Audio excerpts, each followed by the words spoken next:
Ciencia. Religión. En guerra. Durante miles de años. Cada vez que se ha puesto algo a prueba, ha resultado que la ciencia tenía razón. A medida que la ciencia ha ido mejorando, Dios ha tenido cada vez menos que hacer. Y sin embargo, hoy podría ser la fusión de fe y tecnología la que nos acerque más que nunca a resolver el mayor misterio de la vida. Como soy una persona religiosa, mi ciencia es una forma de intentar desvelar el misterio de Dios. En busca de Dios. Episodio segundo.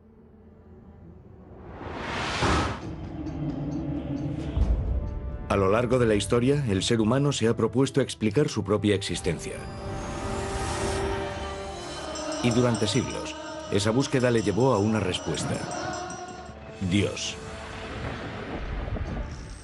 Los avances científicos del último siglo han suscitado dudas sobre la existencia de un ser supremo. Pero ahora, fe y ciencia empiezan a unirse para intentar resolver nuestra gran pregunta. ¿Existe Dios?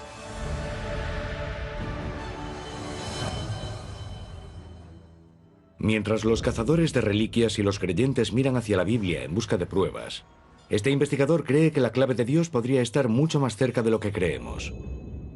Su búsqueda de respuestas le ha llevado a adentrarse en los entresijos más recónditos de la mente humana.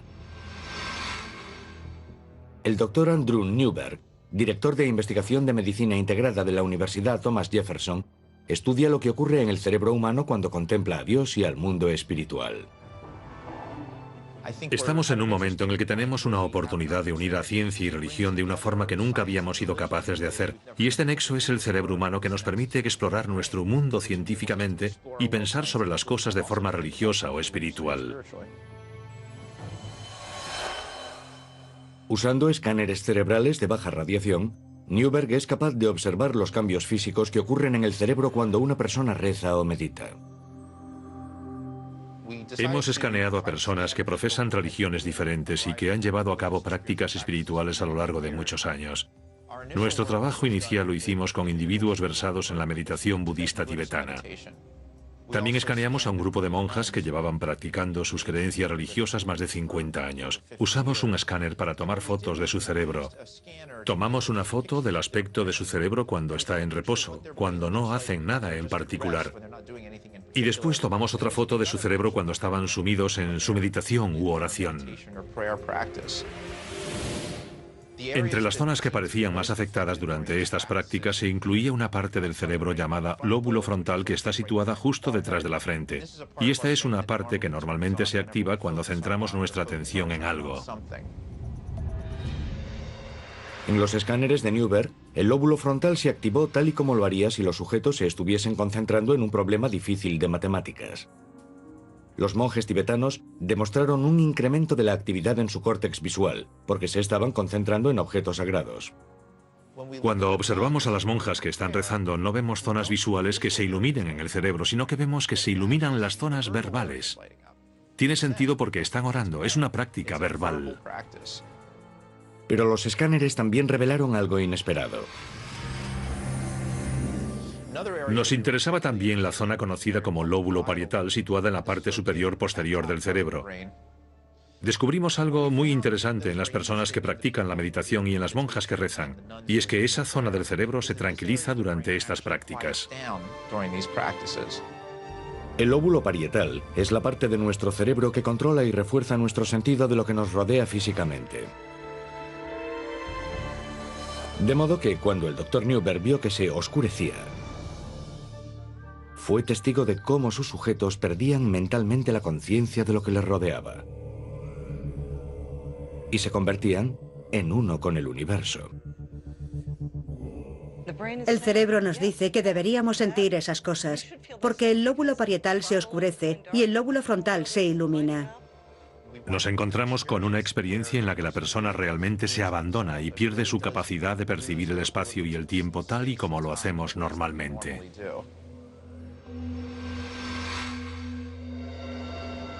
¿Son estos escáneres una prueba de la existencia de Dios? Escaneé a una monja franciscana que sentía que había estado en presencia de Dios. Puedo decirle qué aspecto tiene su cerebro cuando ella siente que está en presencia de Dios. El escáner no te dice si Dios está en la habitación con ella o no. Y lo que es especialmente relevante en el contexto del programa es que es en esa experiencia donde la gente dice, he encontrado a Dios. Encuentran algo que une nuestro universo de una manera especial. Y cuando observamos nuestra realidad material, no vemos esa conexión general.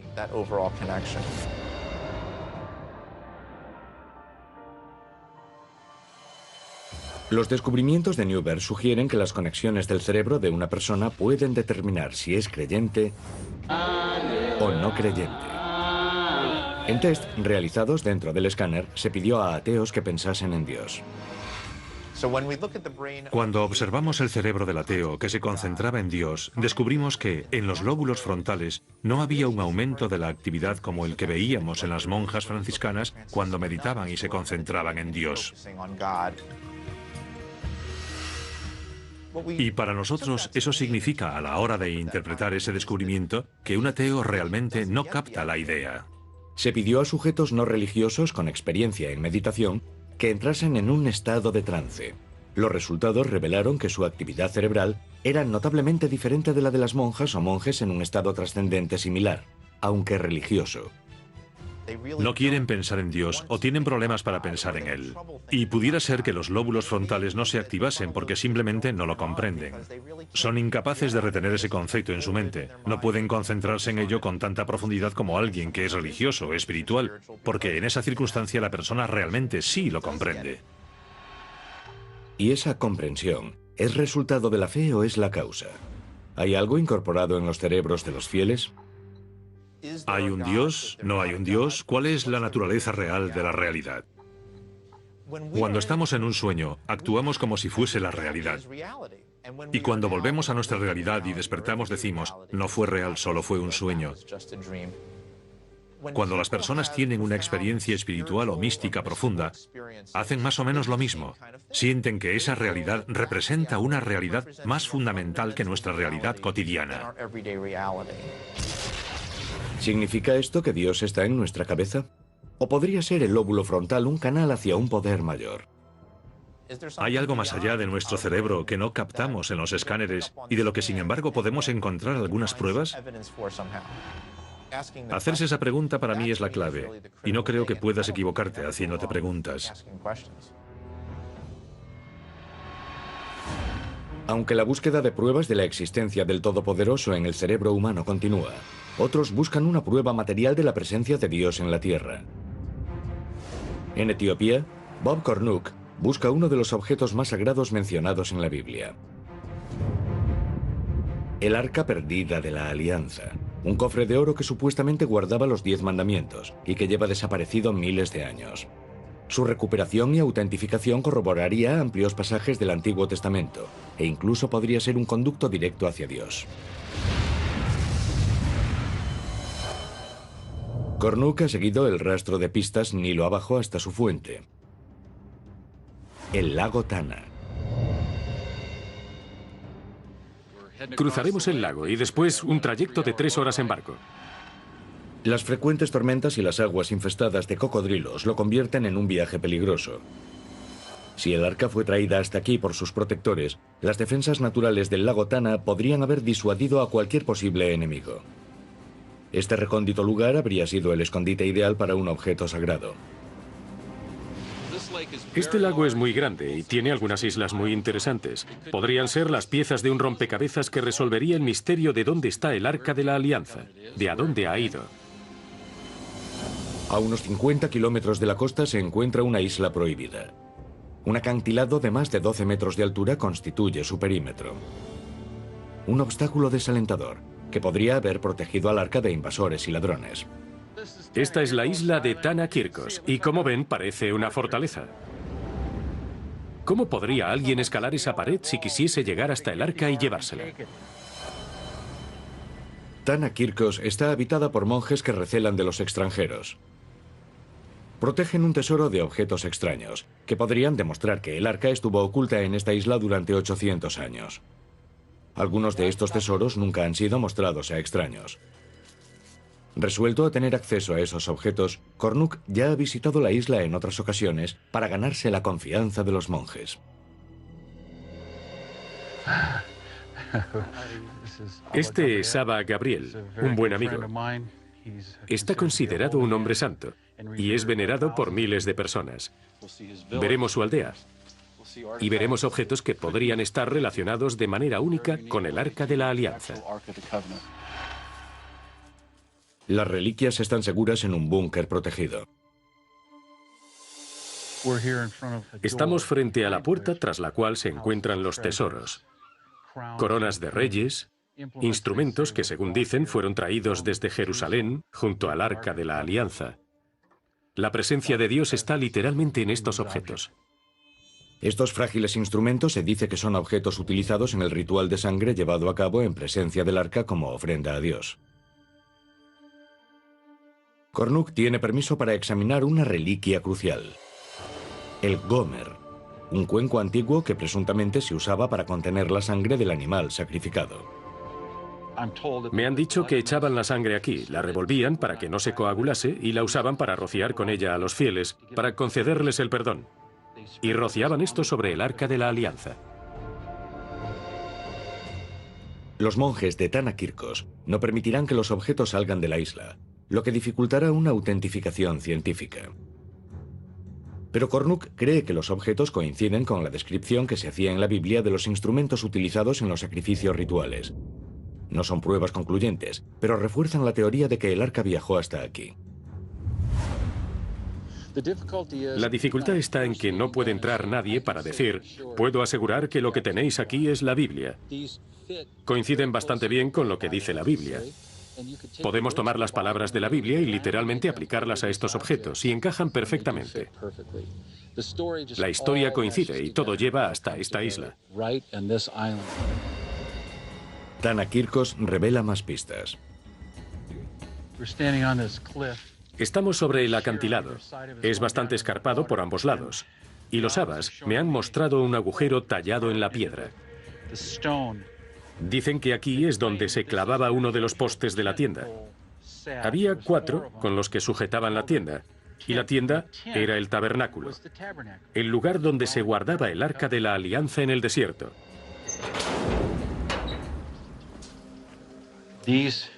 Estas 2 piedras tienen otros 2 orificios.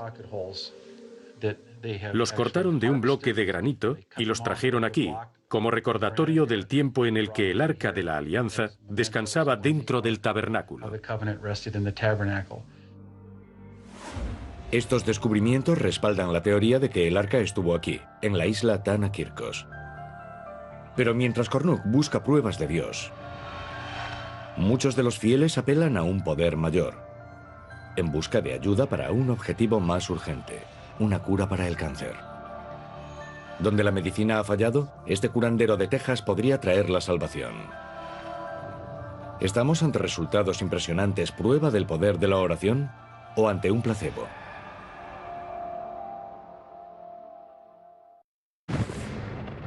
En la búsqueda mundial de pruebas de la existencia de Dios, los neurocientíficos exploran la compleja relación entre la espiritualidad y el cerebro humano.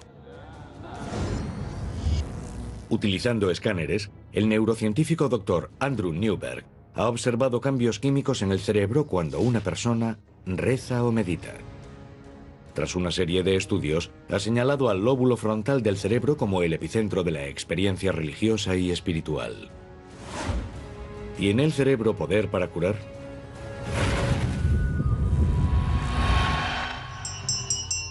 Desde los albores de la historia humana, el ser humano ha creído en el poder curativo de la oración. Los curanderos han existido durante siglos y se han apoyado en este fenómeno. Aunque hay muchas voces escépticas sobre esta práctica, los resultados obtenidos por algunos curanderos suscitan la pregunta de si está ocurriendo realmente algo milagroso.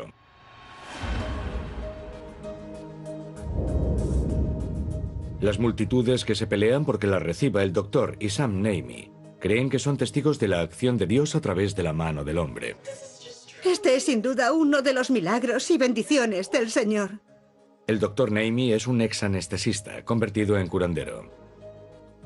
Si me llaman sanador por la fe, significa que yo soy el que cura.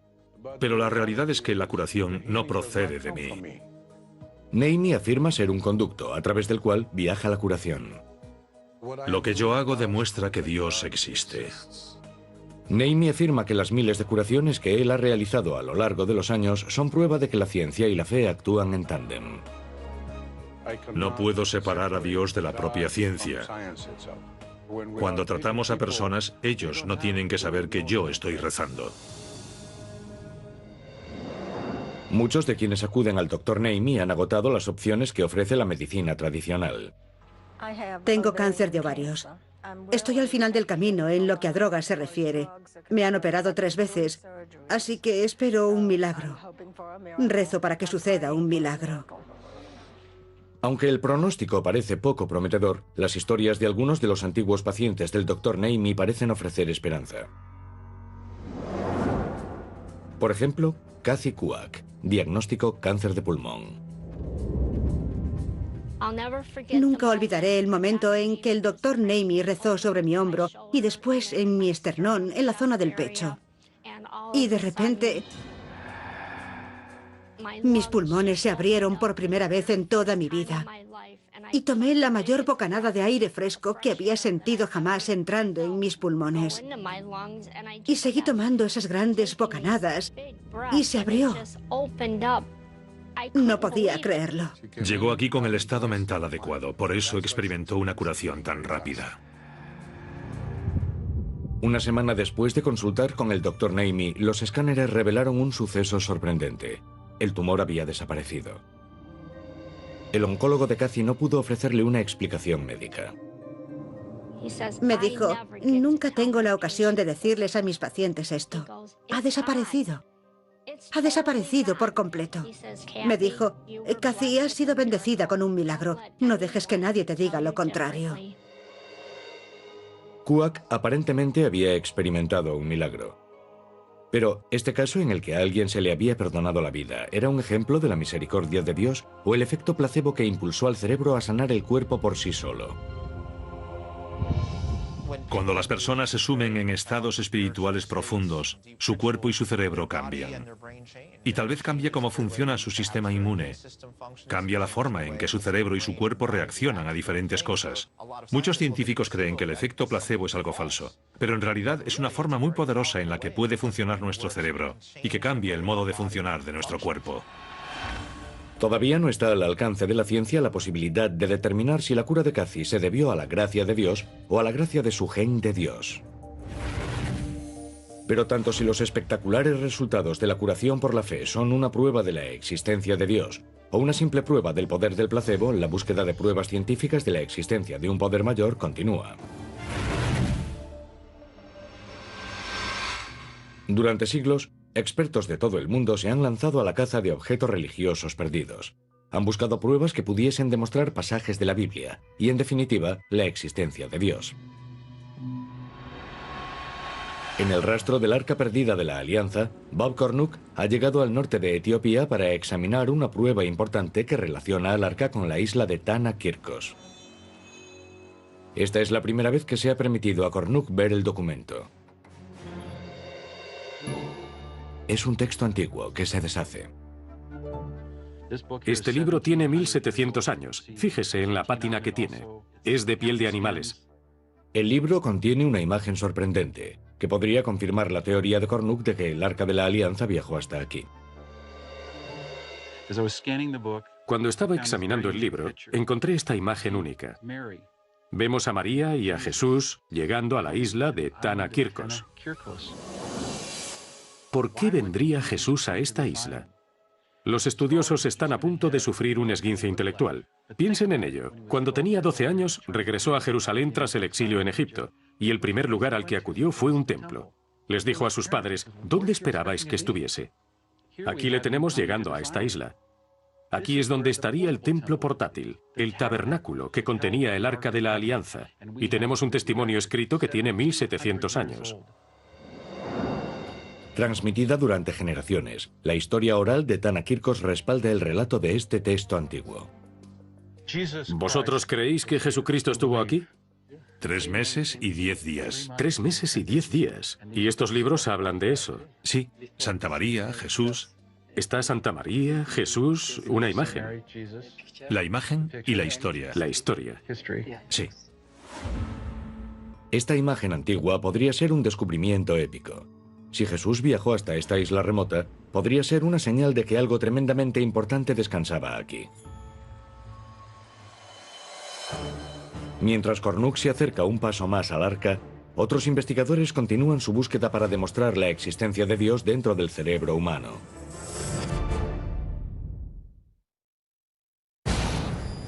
A lo largo de los últimos 50 años, los científicos se han unido a una de las grandes empresas de la humanidad: la demostración de la existencia de Dios. Los cosmólogos buscan pistas en los orígenes del universo y el Big Bang. Gracias a recientes avances en tecnología, los neurocientíficos buscan en las profundidades del cerebro humano. Están comenzando a explorar cómo nuestra relación con Dios podría estar determinada por nuestra química cerebral.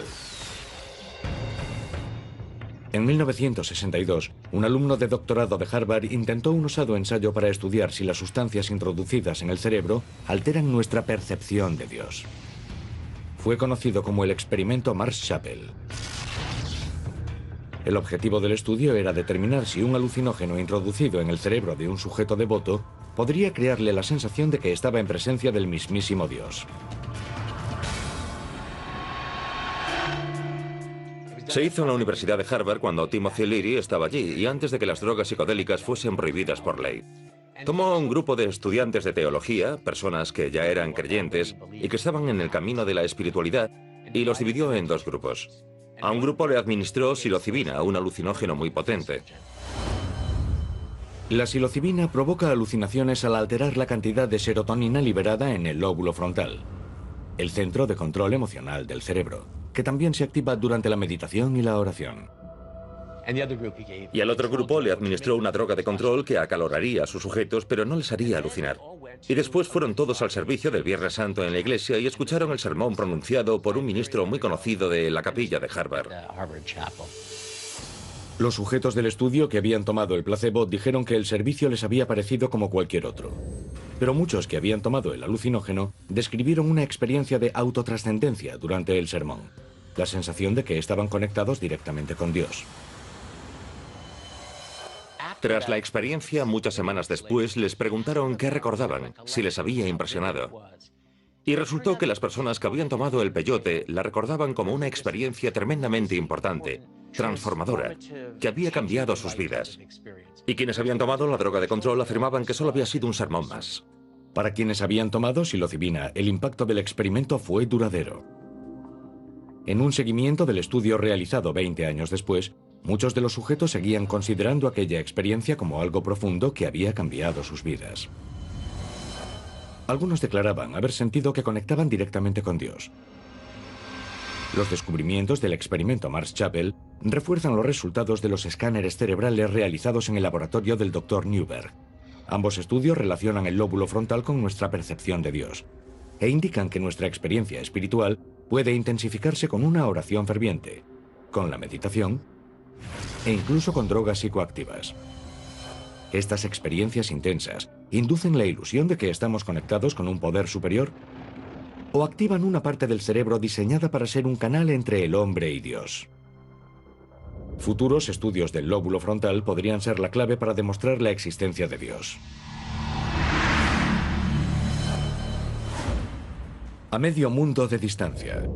La búsqueda que lleva a cabo Bob Cornuc para encontrar una prueba definitiva de la presencia de Dios en la Tierra, el Arca Perdida de la Alianza, se ha convertido en un rastro de pruebas que llevan Nilo abajo, pasando por el asentamiento judío próximo a Gondar, hasta el lago Tana.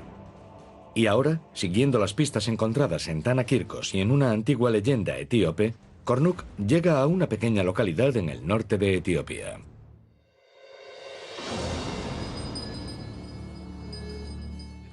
Fin del largo viaje. ¿Cómo he acabado aquí? De todos los lugares que hay en el mundo, acabo en esta polvorienta localidad de Aksum. Aksum no siempre ha sido una pequeña localidad agrícola. Hace 1500 años era la vibrante capital del imperio aksumita, una nación-estado que dominaba el comercio en el norte de África con un poder que rivalizaba con el de Roma. Los reyes de Aksum disfrutaban de lujosas demostraciones de su riqueza y recogían tesoros por todo el mundo antiguo. En el siglo IV después de Cristo se dice que el soberano de Aksum se hizo con el mayor trofeo del mundo cristiano. Ezana fue a la isla de Tanakirkos, se apoderó del arca y la trajo aquí. La trajo a este mismo lugar.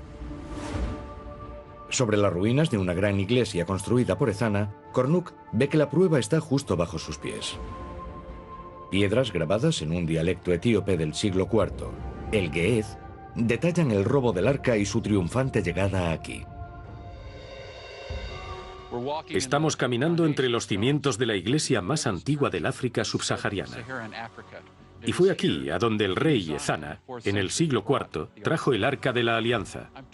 Los monjes me han dicho que este es el suelo que queda, un pequeño fragmento del lugar en el que estaba lo más sagrado de lo sagrado.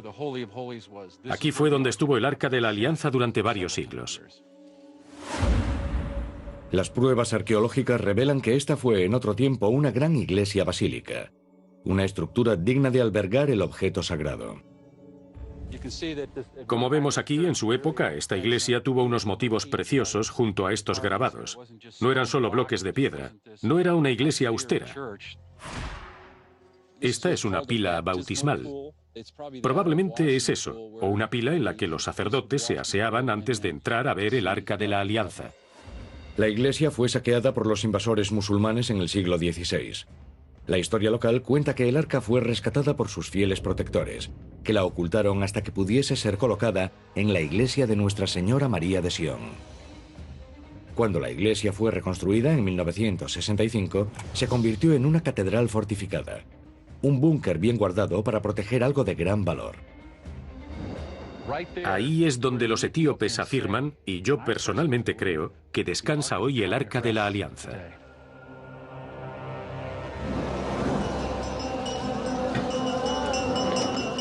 Los habitantes de Aksum creen que el arca y los 10 mandamientos se encuentran en una catacumba fuertemente protegida. Un escuadrón de fieles entregados constituye la primera línea de defensa. Voluntarios armados con armas de asalto montan guardia en este complejo día y noche. Dice que lleva 6 años sirviendo como guardia en esta iglesia. La seguridad de este complejo es muy estricta. Aunque un intruso consiguiese superar a estos hombres armados, hay otro sistema de seguridad en el interior de la iglesia. No es solo un edificio grande con lo más sagrado entre lo sagrado al fondo. Hay una serie de pasillos que lo atraviesan como un laberinto. Se dice que los pasillos fueron construidos con hormigón y muy estrechos, con ángulos rectos, para que fuese imposible maniobrar transportando un objeto grande, como el Arca de la Alianza. Pero la mayor protección del arca podría ser su propia reputación. Los etíopes creen que tiene grandes poderes, que si te encuentras en presencia de este objeto y tus motivos no son puros, caerás muerto, que te quemarás vivo. Creen que esta arca tiene poderes que no podemos ni imaginar.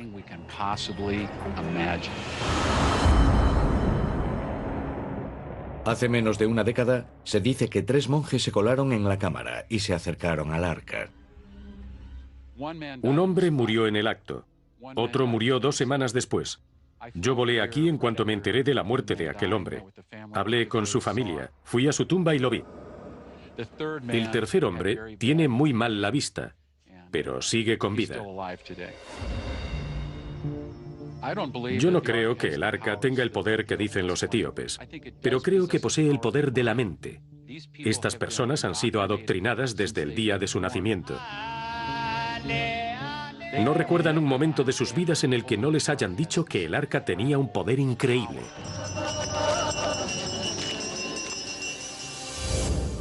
Solo hay un ser humano en todo el planeta con permiso para estar regularmente en presencia del arca.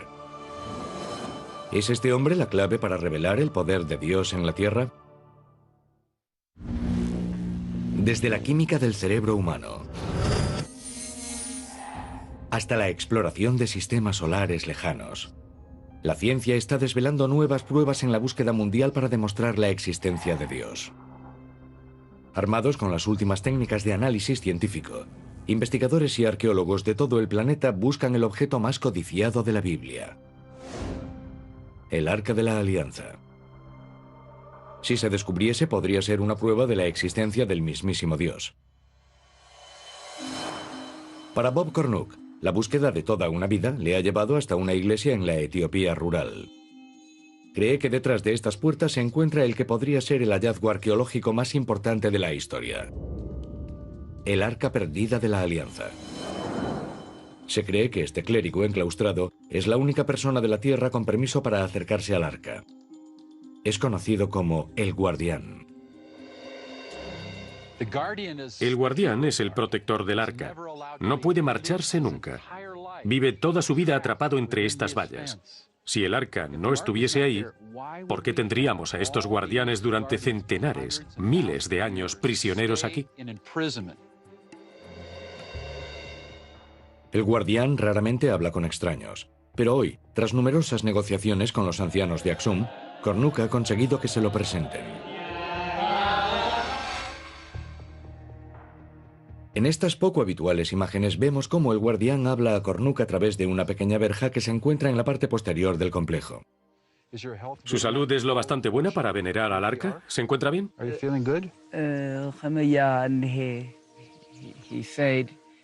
Dice que todavía puede rezar. Reza. Tras unos breves minutos, el Guardián regresa a su puesto. Bob Cornuke se encuentra a escasos metros del que podría ser el lugar de descanso del arca. Pero hoy no se acercará más. Acabo de conocer al guardián.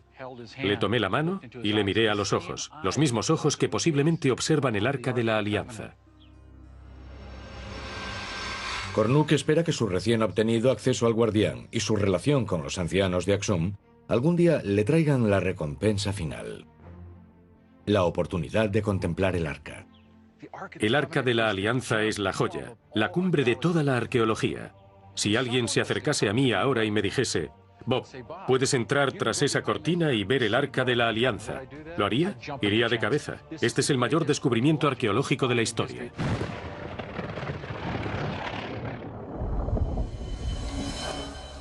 La búsqueda de la prueba científica de la existencia de Dios se extiende desde los objetos más grandes del universo hasta los más pequeños. Grenoble, Francia, sede de un enorme laboratorio. Situado a 150 metros de la superficie, se extiende entre dos naciones fronterizas. Esta es la avanzadilla en la búsqueda de algo que pueda rivalizar con la importancia del Arca de la Alianza en la carrera para encontrar una prueba de la existencia de Dios. Un diminuto punto subatómico llamado la partícula de Dios. Más conocida por los físicos como el bosón de Higgs, la teórica partícula de Dios podría ser el eslabón perdido. Si se detectase, podría cambiar toda nuestra comprensión del universo y alterar tal vez para siempre el debate sobre la existencia de Dios. Las partículas son de dos tipos. Básicamente hay partículas de materia y partículas de fuerza. Las partículas de fuerza pueden acumularse unas encima de otras, y estas son las que llamamos bosones.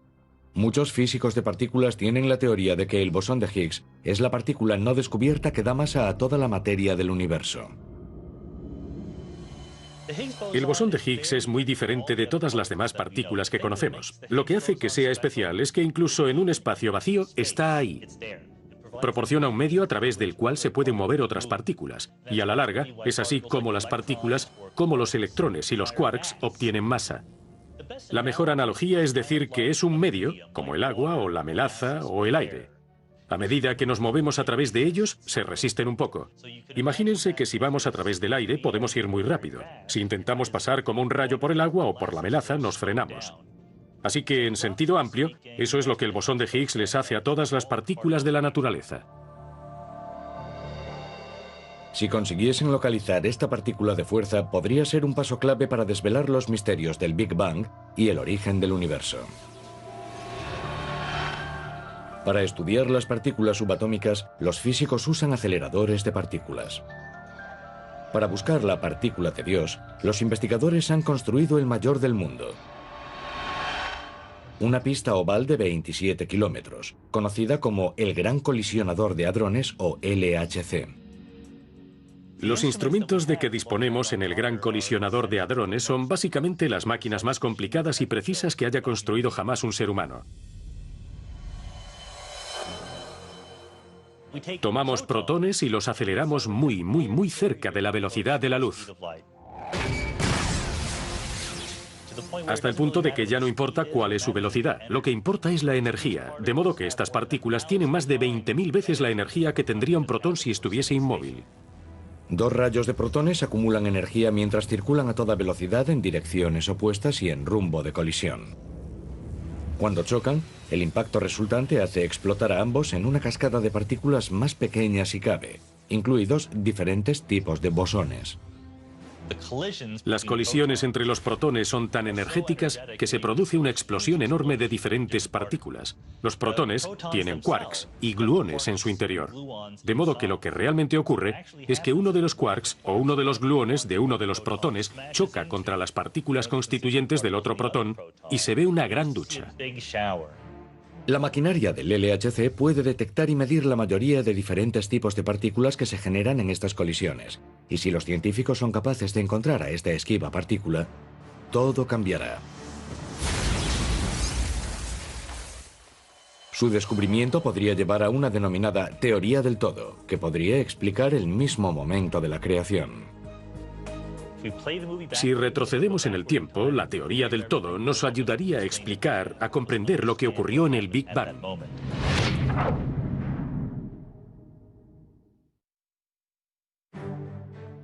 Investigadores de todo el mundo están ampliando los límites de nuestro conocimiento científico y abriendo una nueva frontera en la épica búsqueda de la humanidad para encontrar la prueba de la existencia de Dios. Esa búsqueda ha llevado a los físicos a construir el mayor arsenal de maquinaria científica de la historia de la humanidad: el Gran Colisionador de Hadrones. El LHC dispara rayos de partículas subatómicas a energías que se aproximan a las que se dieron momentos después del Big Bang. Estas colisiones permiten a los científicos explorar los componentes más diminutos de la materia y la energía. Como Einstein dice que E igual a mc², la energía es proporcional a la masa. Si queremos crear partículas más pesadas, necesitamos más energía, lo que significa que hay que construir máquinas cada vez más grandes. El objetivo: encontrar el esquivo bosón de Higgs, más conocido como la partícula de Dios. Su descubrimiento podría demostrar el modelo estándar, una teoría que aúna nuestro conocimiento sobre mecánica cuántica, electromagnetismo y física de partículas. Encontrar el bosón de Higgs sería un triunfo para la imaginación humana. Es el último ingrediente en el modelo estándar de la física de partículas, la última pieza del puzzle. Pero el modelo estándar por sí solo no puede ofrecernos una comprensión completa de la naturaleza. El modelo estándar no explica la gravedad, que todos sabemos que existe, de modo que no solo buscamos el bosón de Higgs en el LHC. Buscamos todo tipo de cosas. Una de las cosas que a los físicos les encantaría encontrar es una teoría del todo.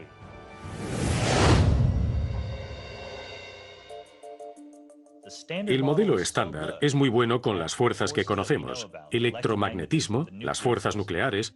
Si pudiésemos encajar la gravedad ahí, podríamos tener todo lo que hay en el universo. Los científicos confían en que la partícula de Dios pueda ser el trampolín hacia la teoría del todo. Una única ecuación que describe todas las fuerzas fundamentales de la naturaleza. Gravedad, responsable de la evolución de las estrellas y galaxias. Fuerzas nucleares, responsables de unir toda la materia. Y la fuerza electromagnética, responsable de la luz, las interacciones químicas y la propia vida. La verdadera implicación de la teoría del todo es que podría haber una teoría del todo. En otras palabras, podría haber una serie de reglas, de leyes de la naturaleza, que simplemente explican todo lo que ha ocurrido en la historia del universo. Nunca hay una desviación de esas leyes. No hay nada que se aparte de esas leyes. Nada por encima ni sobre ellas. Descubrir esta teoría podría ser fundamental para comprender cómo comenzó el universo. Una de las cosas que necesita una teoría del todo es unir la gravedad y la mecánica cuántica.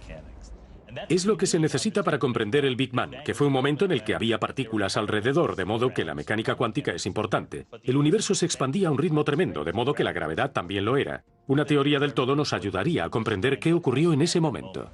Si una teoría del todo puede ayudar a explicar la creación del universo, ¿podrá ayudar también a explicar a su creador? Si conociésemos la teoría del todo, si pensásemos que conocíamos todas las leyes de la física, desde luego podríamos preguntarnos, ¿es eso todo? ¿O es una buena explicación para decir, bueno, esta es la teoría del todo porque una inteligencia superior la hizo así? Para algunos, la respuesta es no. Con la teoría del todo, la ciencia sustituiría a Dios como respuesta para cualquier pregunta sobre el universo. Pero para otros, la teoría del todo es en sí misma una prueba de la existencia de Dios, su proyecto de un universo afinado. En la expansión del universo podemos ver cierta arquitectura, orden, energía, que se convierte en materia y que tiene en su interior esta asombrosa capacidad de ordenarse y de dar la vida. Einstein usaba un lenguaje religioso en todo momento. Él no creía en el Dios consciente separado del mundo físico, sino que pensaba en las leyes fundamentales de la física como los pensamientos de Dios. Los investigadores del LHC han llevado a cabo varios experimentos, pero hasta ahora no han tenido éxito en su intento de detectar la partícula de Dios. Pero con la partícula de Dios o sin ella, la búsqueda de pruebas de la existencia de Dios continuará desde las partículas más diminutas hasta los confines más lejanos del universo.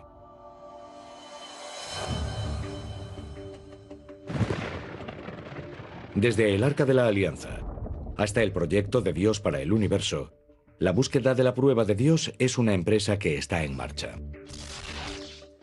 ¿Puede demostrar la ciencia la existencia de Dios? Ahora mismo no. Pero creo que la única forma en que demostraremos si Dios existe o no, no es solo a través de la ciencia, sino de las perspectivas religiosas y espirituales, y desde una perspectiva científica empírica. Pero la propia búsqueda, la persecución de una prueba cuantificable de la existencia del Creador, es una faceta que define la experiencia humana.